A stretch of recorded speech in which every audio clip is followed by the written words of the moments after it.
পরক্রিয়া প্রেমে জড়িয়েছেন বাংলাদেশ ক্রিকেট দলের অন্যতম অলরাউন্ডার সাকিব আল হাসান। আর সেই প্রেমিকার সাথে ভাড়া করা হোটেলে টানা 4 রাত কাটিয়েছেন তিনি। That wasn't Shishir. Shishir ছিল নয় বেটি। She was, I don't remember her name, but she's famous in the cricket industry too. ও কোন একটা কোম্পানির মালিক বা কিছু একটা। কি অবাক হচ্ছেন? অবাক হলেও এমনই খবর ছড়িয়ে পড়েছে সামাজিক যোগাযোগ মাধ্যমে। সবচেয়ে মজার ব্যাপার হলো, যার সাথে পরক্রিয়া প্রেমে জড়িয়েছেন এই পোস্টার বয়, তিনি আর কেউ নন, সাবেক অর্থমন্ত্রী লোটাস কামালের মেয়ে এবং কুমিল্লা ভিক্টোরিয়ান্সের মালিক নাফিসা কামাল।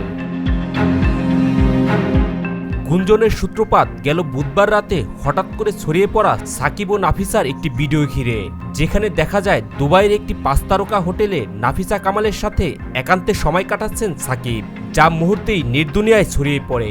এর পরপরই সাকিবের স্ত্রী শিশিরের সাথে বিবাহ বিচ্ছেদের গুঞ্জন ওঠে। ক্রিকেট ভক্তদের বড় একটি অংশ এই গুঞ্জন নিয়ে একের পর এক পোস্ট করতে থাকেন। ভিডিওটির বিষয়ে এক প্রবাসী জানান, তিনি যে হোটেলে কাজ করেন সেখানে সাকিবকে দেখতে পান। প্রথমে তিনি নাফিসা কামালের উপস্থিতি খেয়াল করেননি, কিন্তু যখন তিনি বুঝতে পারেন সাকিবের সাথে নাফিসাও আছে সেখানে, তখন তিনি ছবি তোলার চেষ্টা করেন। কিন্তু সাকিব বিষয়টি টের পেয়ে অনেক রাগ দেখান। এক পর্যায়ে মোবাইল ছিনিয়ে নিয়ে তার মোবাইলে থাকা সমস্ত ভিডিও ও ছবি ডিলিট করে দেন। পরে তিনি ছবিগুলো রিস্টোর করেন। এরপর তিনি হোটেলের এন্ট্রি লক চেক করে দেখতে পান সাকিব ও নাফিসা একই রুম 4 দিনের জন্য বুকিং নিয়েছে। তিনি হোটেলের সিসিটিভি ফুটেজ থেকে সাকিব ও নাফিসার একান্তে সময় কাটানোর কিছু ভিডিও ফুটেজ রেখে দেন। এদিকে সামাজিক যোগাযোগ মাধ্যম ফেসবুকে দীর্ঘ এক পোস্টে সাকিবের পরক্রিয়া প্রেম একান্তে সময় কাটানো নিয়ে মুখ খোলেন সাকিবের স্ত্রী শিশির, যেখানে তিনি সাকিবের পরক্রিয়া প্রেম এবং একান্তে সময় কাটানো এবং তাদের বিবাহ বিচ্ছেদের বিষয়টি অস্বীকার করে লেখেন, আমরা ভালো আছি, আমাদের সম্পর্ক আরও দৃঢ় হয়েছে। সাকিবের স্ত্রী শিশির আরও লেখেন, আপনারা হয়তো তার ক্যারিয়ার এবং পছন্দ নিয়ে ব্যক্তিগত মতামত থাকতেই পারে, যা আমি অস্বীকার করব না।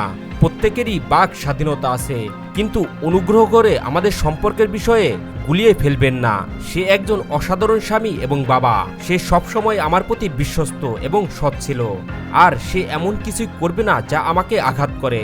সে এমন মানুষ যে আমার পাশে দাঁড়াতে গিয়ে নিষেধাজ্ঞার মুখে পড়েছিল।